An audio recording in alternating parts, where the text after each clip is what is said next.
Hello guys, this is Whaddup Major here, bringing you some commentary over some team doubles gameplay. It's legendary BRs. I'm playing with Solomon, so we've got a pretty strong team on the go. And to start off with, we kill them both on the enemy team very, very quickly.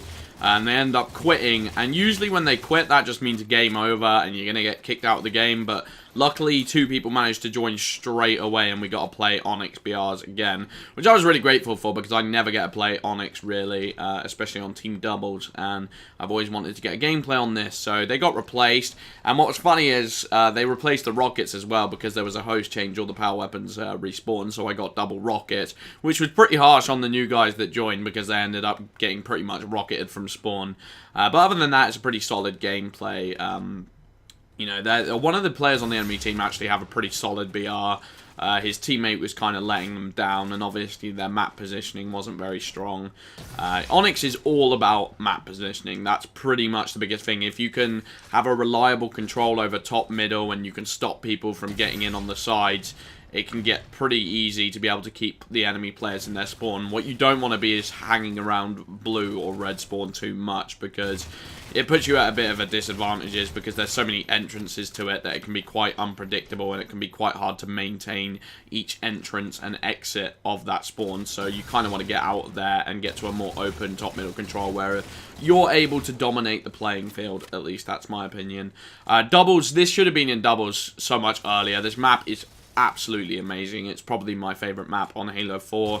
It obviously has similar roots to maps like Midship and stuff like that, which is a definite good thing, because Midship is an amazing map. And of course, it's got the color coordination on the go.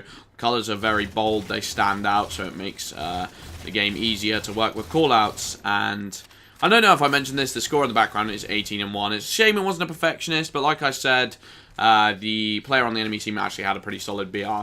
So you might have noticed that recently I've been posting pretty small gameplays for the most part, like short ones, like 4 minutes, 5 minutes, 6 minutes.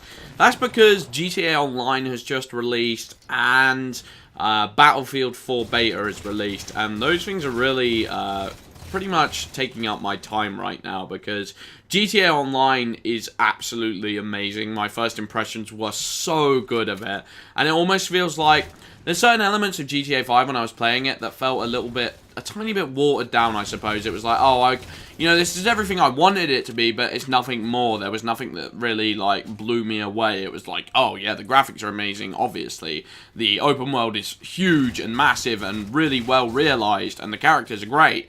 But at the same time, there was just a little something missing, a little spark, and I feel like this online has brought that spark for me. That online has just solidified it as a game and just said, yeah, this game is crazy. This game is amazing. It has so many different missions to play, and you get to do heists as a team, and just going around the free roam, to be honest, is hysterical, and I'm having so much fun with it. And then Battlefield 4 Beta on top of that, and then this week, you know, you got the release of the King of the Hill playlist and the Sniper snapshot changes and the new maps going into the Snipers playlist. There's so much on my plate right now, which I'm definitely not complaining about, because I love when I've got, like, almost too much choice for what I can play. It's like, oh, you know, I could come on and I could play either of these 4 things and have an absolute whale of a time. So to be honest, it's just finding the time and making sure I pick which games to play when, and making sure I get enough Halo gameplay, because obviously I'm still very much committed to bringing you guys my daily uploads, and I will stick to that, gosh darn it.